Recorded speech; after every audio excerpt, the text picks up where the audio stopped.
Okay, thank you very much. They've asked me to speak a little bit about the job numbers, and the job numbers just came out, and they're horrible. And and I say that not happily, I say that very unhappily. But the numbers are horrible. It's just these people are destroying our country. Here's another sign of it. So as you probably know, before I did, the job numbers came out. They're really, really low, really bad. Our economy's bad, and now it's starting to show. So you'll see, and it'll only get worse. It'll only get worse. We're only going one way with the so-called leadership. There is no leadership, but with the so-called leadership we have in this country. So that's number one. Number two is where we are now. We're in a courthouse instead of being in Georgia. We're in a courthouse instead of being in any one of, I would say, 10 states where I'd like to be right now. We have 10 states. We were already marked down months ago. We were marked down to be in Georgia today, where we're doing very well in the polls, by the way, but that's where we were supposed to be. We're supposed to be in Ohio tomorrow, and we're supposed to be in Florida on the next day doing campaigning, essentially campaigning. So now I have to go through this trial day after day. The trial is, we are winning this trial. If we had a fair trial, if we had a fair judge, I don't think it would have even allowed this trial to take place. Then I would go and read the newspaper stories today, the legal experts, because they've come out with scathing reports on this trial, scathing, that it shouldn't even be taking place. Read Greg Jarrett, read Andrew McCarthy, read Mark Levin, who's been so great, read all of them. That's incredible. Dershowitz came out with a very strong article. Jonathan Turley has been very, very powerful. Just came out with another article. Just read them. I don't know these people for the most part. These are legal experts, and they say this trial is a disgrace. And yesterday, Alvin Bragg sat here all afternoon long, and in the meantime, outside, you have nothing but violence going on. He's the worst DA in the country. He's spending, they must have had 20 different DAs and assistant DAs in that room over the last couple of days. Over nothing, over no crime. Everyone said there was no crime. Everything was legal.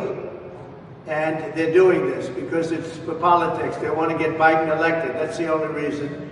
The judge is highly conflicted. He should not be allowed to be the judge of this case.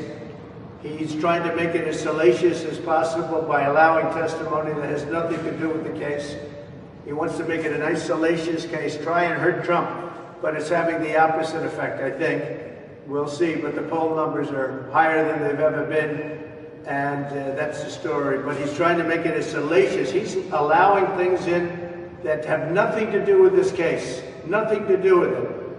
And he's allowing things in, but nothing for us. He gives everything to the corrupt DA. We have a corrupt DA who's not doing his job. New York City is a violent city. It's become violent with the cashless bail. I'm the only one that has to put up bail.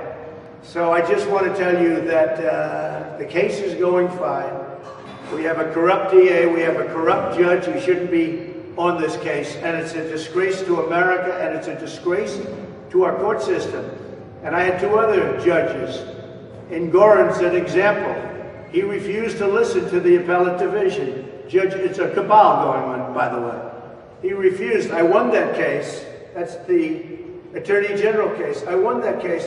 Engoron refused to honor the order of the appellate division, which is essentially his boss. He said, I guess in a crude way, I won't say it, but you know what he gave them. You understand that? He looked at him, he said, I'm not doing this. I'm not doing this. I'm not going to follow the orders. What does he care? He's retiring or something. He's a corrupt judge, another corrupt judge. And then the third judge, you know all about him, Kaplan. That was a disgraceful situation. So this is all New York. It's the people love me, but it's a Democrat deal going on to try and get this corrupt president, this president that's destroying our country. Look at the job numbers today. They were so much lower. Nobody ever thought a thing like this could happen so quickly. But they're trying to get this horrible president, the worst president in the history of our country, they're trying to get him elected. with these 3 judges that I've had in New York. And it's a disgrace. And it's an absolute disgrace. What's your plan for jobs? Say it again? What is your plan for jobs? For jobs? The job numbers. What's my plan for jobs, you said? Yes. My plan for jobs is to drill, baby, drill, to bring energy down, to close up the border, to get rid of all the criminals that are being allowed into our country. You know, our country is being inundated with criminals from all over the world. The jail populations from all over the world are way down because they're driving them into America. They're dropping them off in the good old USA. And they're taking them out of mental institutions, and they're taking them out of jails from all over the world, not just South America. And all of this is greatly affecting our country and very negatively. Now we're going to make America great again. Thank you very much. The gag order stop you from testifying? No, it won't stop me from testifying. The gag order is not for testifying. The gag order stops me from talking about people and responding when they say things about me. We have people saying things about me and I'm not allowed to respond. So this judge has taken away my constitutional right. And as the Republican candidate and somebody that's leading Biden by a lot, I should be able to respond. But this guy's got me with the gag order. Now we're filing, I think today, a constitutional motion to get this out. We'll be filing a lawsuit on the constitutionality of it. But if somebody says something about me and I'm not allowed to respond, that's never happened before. Thank you. Would you support a motion